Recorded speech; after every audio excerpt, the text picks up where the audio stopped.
Hey, are you a business owner, entrepreneur, or professional? If so, we want you to apply to be a featured guest on our show. My name is Adam Torres, and I host the Mission Matters series of podcasts. I've recorded over 3,000 episodes, and we are just getting started. How do you know if you'd be a good guest to be on the show? Well, only one way to find out, and that's to apply, but I'm going to let you in on a little secret. We want guests that have a story to tell, guests with a brand, a product, or a service that can benefit my audience of listeners. If this sounds like you, go to missionmatters.com and click on Be Our Guest to apply. I'd love to talk to you and get to know more about your story. Again, head on over to missionmatters.com and click on Be Our Guest to apply. All right, now let's get into the show. Hey, I'd like to welcome you to another episode of the Mission Matters Business Podcast, your source for all things business. My name is Adam Torres. You can follow me on Instagram to keep up with all my book releases, book tour schedule, signings, all that other good stuff. And as always, if you'd like to apply to become a co-author of one of my upcoming books, just head on over to the website, missionmatters.com, to keep up with and click on Become an Author to apply. All right, so today I have Christopher Andrassy on the line, and he's managing partner over at the Astral Consulting Group. Chris, welcome to the show. Thank you, Adam. Great to be here. All right, so we got quite a topic today. So artificial intelligence and the changing role of the knowledge worker. So I'm excited to get into this topic and to get your perspective. But before we do, let's just talk a little bit more about what you're doing over at the Astral Group Consulting. Tell us a little bit more about the company, please. Absolutely, Adam, and I know that title sounds like a little bit of a mouthful, but we'll get into that in a minute. You know, when we started the Astral Consulting Group, myself and my co-founder, about a year ago, it was really all about empowering our clients to make better decisions. And, you know, when I say that, I'm talking about their entire executive C-suite all the way down to mid-level management, really anyone who's in charge of making decisions within the company. And we're doing that through a suite of different technological tools, from cloud computing technology ultimately to live dashboards. And we call these dashboards navigators. You know, whether you're working in sales and dealing with a CRM, or you're on a manufacturing floor and looking at how your machines are performing, you're certainly looking at some sort of a dashboard, right? But when we create these dashboards, we like to call them navigators. And it's really a custom set of performance indicators, of trends, of metrics, and really of everything that you need to see, including actionable recommendations. And that's really the cool stuff. Those recommendations are really what's powered by AI and what we'll get into today. And placing those in the hands of these decision makers is really just going to allow them to boost their top line and ultimately improve their efficiency, cut costs, and ultimately just become more competitive businesses in what's becoming a digital world. And so, at the end of this, I'll give you an opportunity to leave, contact information, website, that kind of stuff. What any type of specific niches that you work in versus others, or like what's typically a good fit to work with the Astro? Sure. So currently we're working with right in that mid-market range. So typically companies between 50 to 500 million in annual recurring revenue, although we certainly do go above that occasionally and sometimes below, just depending on the situation. And we're often working with manufacturers, construction companies, as well as a little bit of healthcare and biotech, being based out of the Research Triangle down here in North Carolina. Awesome. All right, let's just dive a little bit further into today's topic. So artificial intelligence and the changing role of the knowledge worker. Maybe just start off by defining what you mean by the knowledge worker.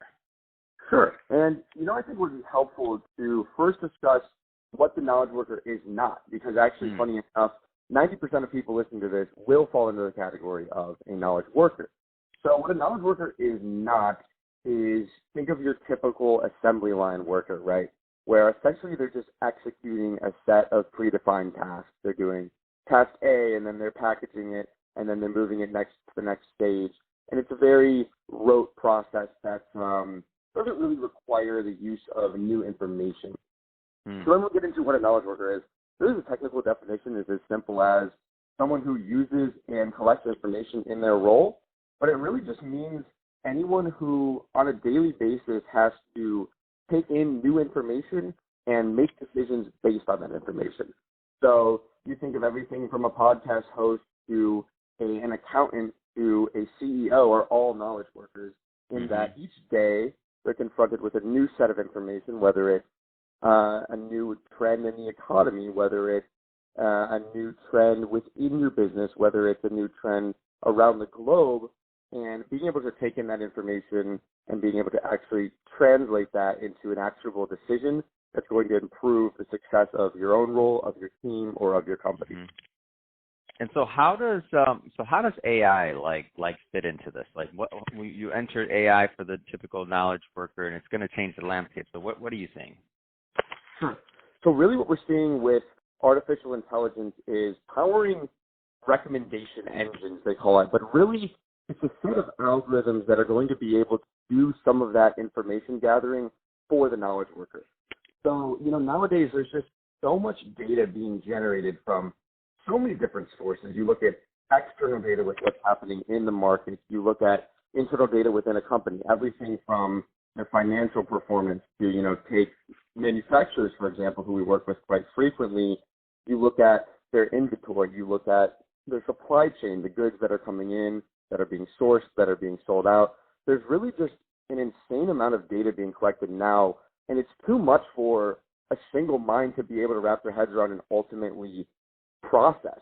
So through the power of artificial intelligence, we're able to collect all of that data in real time through devices called IoT devices, and I know that's also becoming a big term, the Internet of Things, but being able to collect data off of these devices, whether it be tracking a package through its course and to its delivery, whether it be some sort of machine performance device in the factory, we're collecting data from just a myriad of sources and translating that into actionable decision recommendations.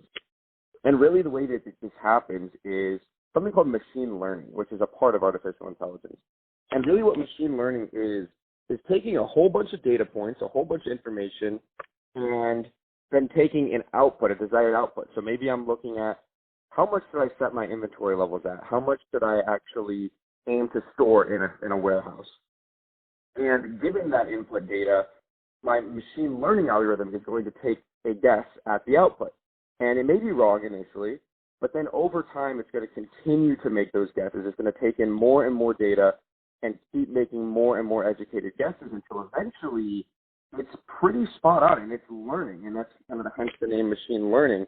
And it's interesting, the more data points we're able to collect and the longer and longer that we're able to train these algorithms, we get to the point where they're able to support decision-making beyond the level that humans themselves are able to do. So we look at some of the tools that we're building at ACG now, and when it comes to things like how many goods should we ship or how well will this new product do in Ohio as a market or with customers under the age of 40, we just have good access to a whole wealth of data, and being able to process that and actually use it to make decisions is really changing the role of the knowledge worker, and it's really just lifting a weight off their shoulders so that all of that number crunching and that processing can be handled by technology, and they're more suited to focus on the people, on the processes, and really the mission of their role. Man, that's exciting. And so what do you see as the, and not asking you to have a crystal ball or anything, but what do you kind of see as the immediate, next evolution of this? Because I think it's exciting. I feel it's the processes, the efficiencies that are being made, and just how quickly things are evolving is pretty, it's just going to lead to more and more innovation. It's like innovation on innovation, if that makes sense.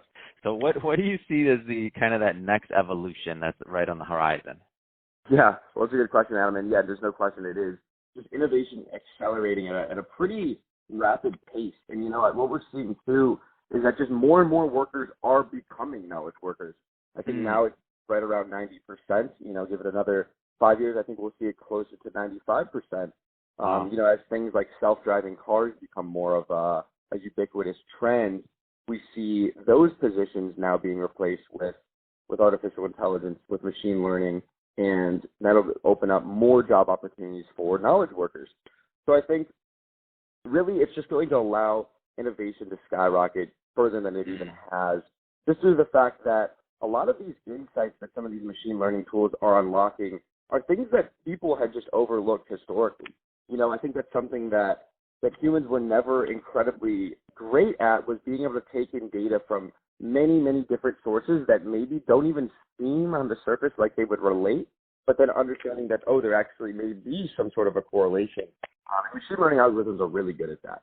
They take in data from every single possible source. We kind of just throw the kitchen sink of data at them, and then eventually they're able to process it and learn and discover these connections that we didn't really think were there before. So I think just being able to give new insights to people across an organization, you can think what that could do if just the CEO has all these new insights, or the CFO. But what we're really trying to do here is eventually equip all the way down to the lowest level knowledge worker, even people who are in charge of a single regional division, equipping them with these tools as well. I think it's going to have an exponential impact on the innovation of companies.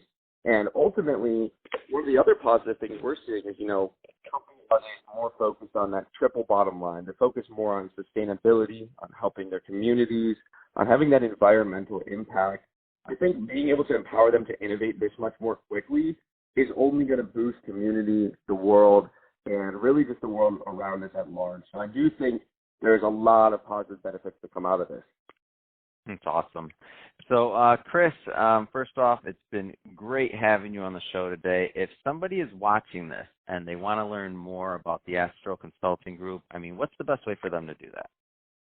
Sure. Well, Adam, we have a page on LinkedIn where you could just go to LinkedIn/The Astral Consulting Group, or really the best way is just to check out our website, which is astralconsultinggroupcom, and that's ASTRAL consultinggroup.com. And there we have information on what we do, of course, but we also have an interesting insights page where we post insights on new trends, such as what I discussed today, a new and exciting trend called Business Intelligence 4.0, and really just more blogs and insights that I think people will find very interesting and helpful. Fantastic. Well, Christopher, it's really been a pleasure having you on the show. And to the audience, as always, thank you for tuning in. Hope you got a lot of value out of this. If you did, don't forget, hit that subscribe button. Definitely want you to be a return listener or viewer. And Chris, thanks again for coming to the show. It's been great. Thank you so much, Adam. It's been a pleasure.